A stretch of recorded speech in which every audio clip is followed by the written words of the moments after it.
এই প্রশ্নে বলেছে যদি 5 সেন্টিমিটার এবং 7 সেন্টিমিটার ব্যাসার্ধ বিশিষ্ট দুটি বৃত্ত পরস্পরকে স্পর্শ করে তাহলে কেন্দ্রদ্বয়ের সম্ভাব্য দূরত্ব কি কি হতে পারে। এখানে দুটো ঘটনা ঘটতে পারে। যদি বৃত্ত দুটো বহিস্থভাবে পরস্পরকে স্পর্শ করে তাহলে কেন্দ্র দুটোর মধ্যে দূরত্ব হবে এত পি কিউ, অর্থাৎ সেই ক্ষেত্রে দুটো ব্যাসার্ধ কী হবে, যোগ করতে হবে।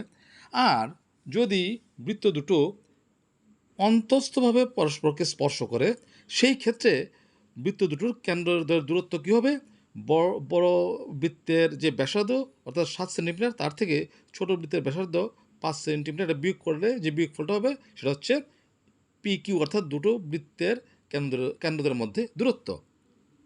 তার মানে বৃত্ত দুটি বহিঃস্পর্শ করলে কেন্দ্রদের মধ্যে দূরত্ব হবে এই যে পি কিউ, অর্থাৎ 7 + 5 = 12 সেন্টিমিটার।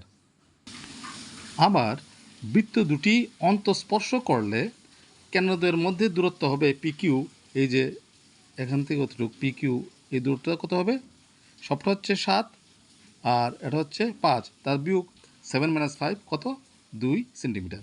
এখানে যে চিত্রটা আঁকা হয়েছে সেটা জাস্ট রাফ স্কেচ, এটা স্কেল অনুযায়ী নয়। আশা করি তোমরা অঙ্কটা বুঝতে পেরেছ।